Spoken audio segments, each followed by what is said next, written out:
Ghost Hunting in New England, your favorite spooky podcast.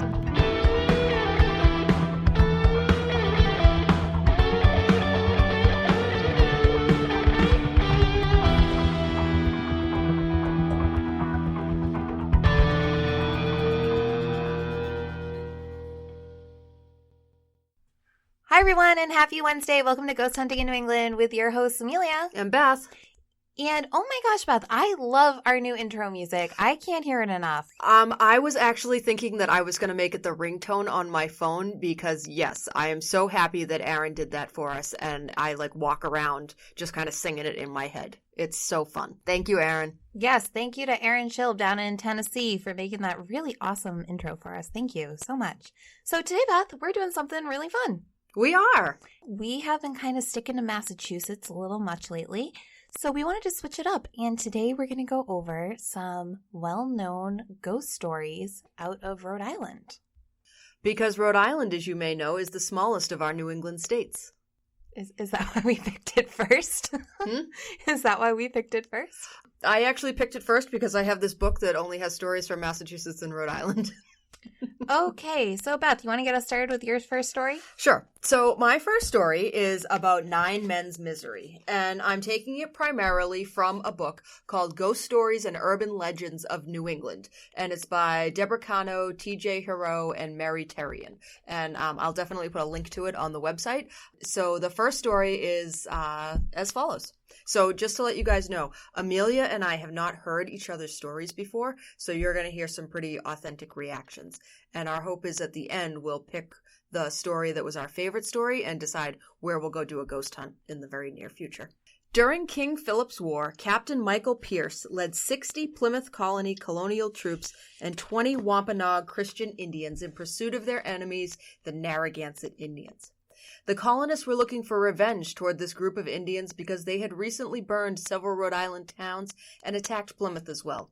The retaliating troops caught up with the Narragansetts but were ambushed in what is now the city of Central Falls, Rhode Island. Pierce's troops fought for their lives for several hours, but in the end were defeated by a larger force of Narragansetts who surrounded them. Nearly all of the colonial troops, including Captain Pierce himself, were killed in the battle. 10 colonial soldiers escaped the original ambush, but 9 of them were soon captured and gruesomely tortured to death. These 9 men were flayed or skinned alive, and their heads were impaled with spikes and placed on display.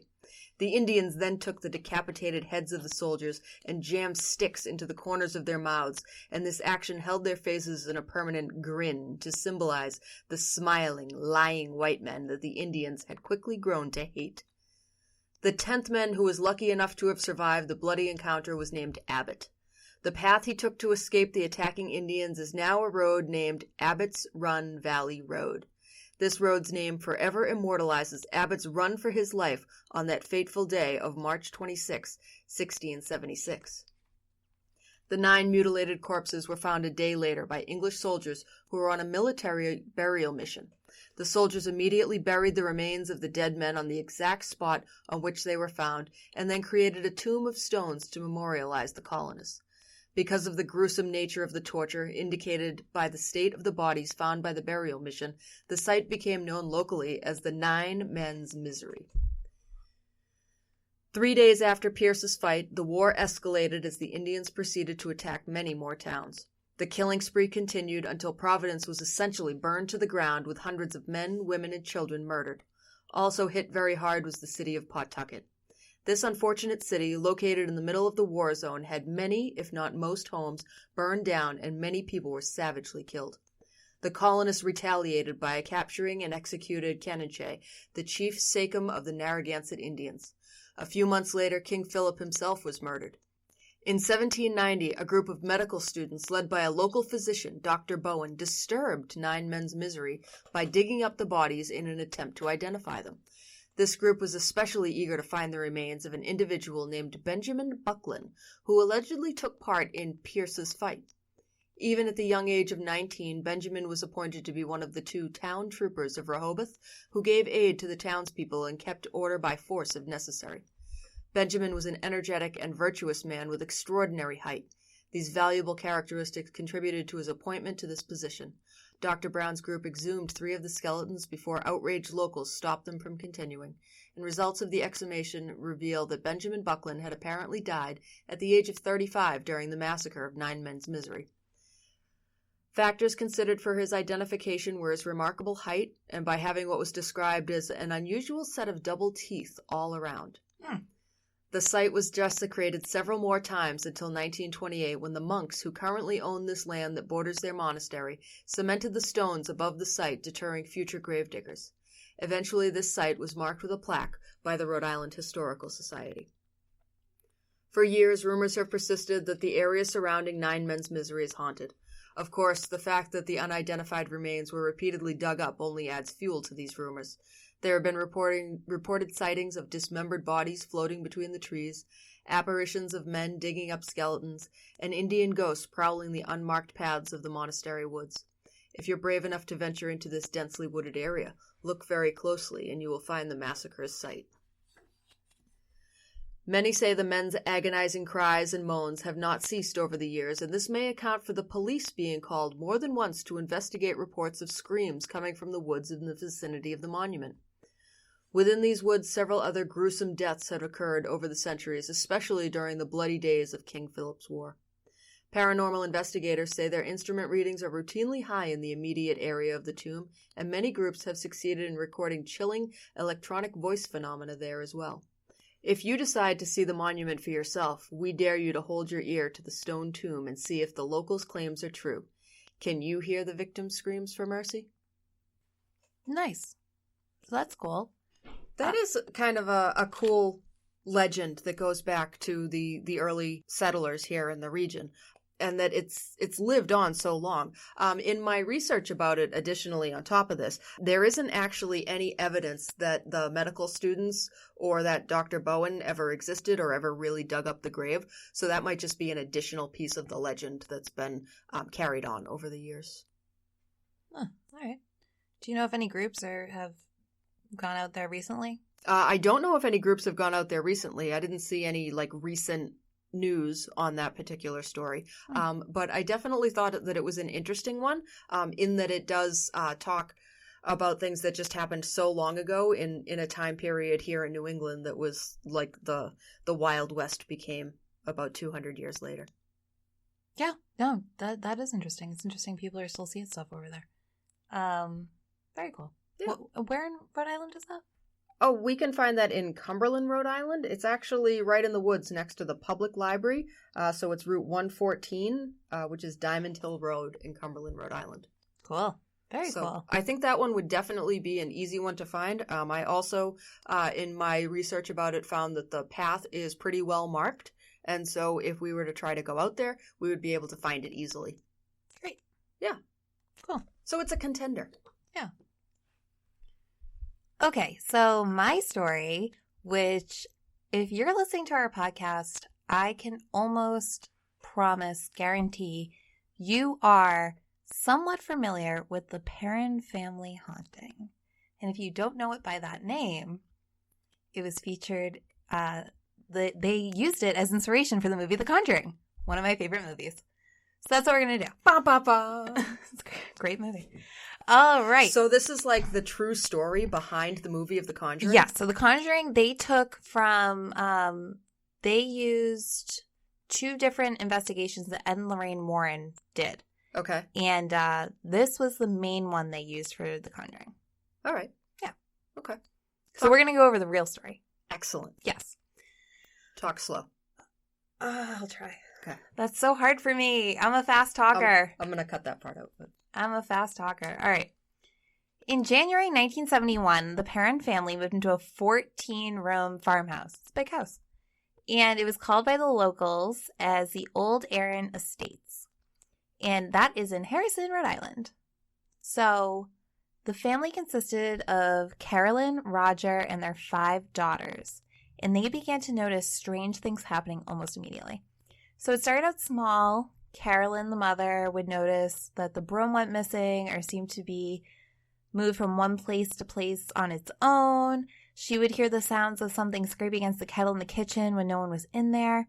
And she'd find small piles of dirt in the center of a newly cleaned kitchen floor. That would really annoy me so much because I am like, if I went through and cleaned my whole house and there's a pile of dirt, somebody in my house would be getting yelled at.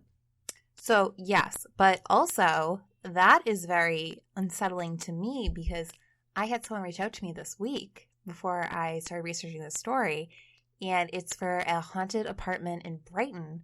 And one of the things they said that has been happening is they find little piles of dirt on their bed. Like perfect piles. And trust me, I am very close to this couple, and Sarah is not the type of woman to have any kind of bed, like mess near her bed. So one of the things that made me think of immediately was, did you ever go to Aunt Ruth's house in Houston? No. So Aunt Ruth's house in Houston had these wooden beams in the kitchen or in the living room, and she complained that like dirt kept falling out of it. Like she kept finding like little piles of dirt underneath them. It turned out there was some sort of like termite bug wood, like bugs in there. They were actually eating the wood and it was falling on the floor. So just an idea. Okay. So Carolyn went and researched the history of the home after all this stuff started happening. She was a little spooked out and discovered it had been in the same family for 8 generations. So that's a really long time. And that many of the people who lived there died under mysterious or horrible circumstances. So I'm wondering, would I rather die under mysterious or under horrible circumstances? I'm going to think about that a little. I'd want to be mysterious because then I could end up on the ID channel because that's my favorite channel. Really? Yeah. I don't know. I mean, if I died in horrible circumstances, I could end up on, like, the major networks.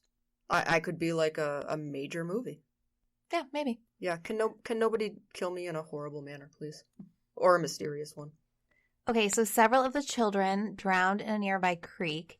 One was murdered. So that actually, we're going to get to that a little later because there's some question on 1 or 2 or a couple children, but that's kind of besides the point at this point. So a few people had hanged themselves in the attic. And since we don't do demons on this show, there was a woman who lived in the home who some speculate became a demon. And I'm not going to use her full name because I am religious and superstitious. So we're going to call her Baths. Okay.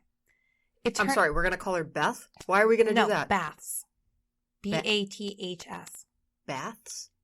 It's the first part of her name. Oh, that's a weird name. Okay. Can we call her, like, Kathy? No. It turned out there was actually a real person named Bath Sherman who lived on the Parron's property in the mid-1800s. She was rumored to have been a Satanist, and there was evidence that she had been involved in the death of a neighbor's child, although no trial ever took place. And Baths is said to have practiced witchcraft, sacrificing her own baby to the devil before hanging herself from a tree in the backyard. She was buried in a nearby Baptist cemetery in downtown Harrisville. So the cemetery is really close to the house. And I read there was this guy who did this like major, extremely well-investigated blog on this. And he has some issues with that part of the story. So the bodies weren't exhumed or anything. But his point was, at the time period where Bath lived, if anyone suspected her of witchcraft, she wouldn't have been buried in the Baptist cemetery. And his other concern with it was all of her children were buried in the cemetery too. So if you're going to murder your child back then, I guess it might not have, or like sacrifice it to the devil, probably wouldn't have been buried in the Baptist cemetery. But I mean, you never know. You definitely never know. So the parents believed it was Bath's spirit that was tormenting them. Andrea, the pair's oldest child, said whoever the spirit was, she perceived herself to be the mistress of the house, and she resented the competition my mother posed for that position. So this spirit went like crazy, specifically on the mother, but really on the entire family. And the house was also haunted by, they think, up to like 9 different spirits, because according to Andrea, the family experienced other spirits as well, and they smelled like rotting flesh and would cause the beds to rise off the floor. And we all know those famous scenes from that movie. She claimed her father would enter the basement and feel a cold, stinking presence behind him. They often stayed away from the dirt-floored cellar, but the heating equipment would often fail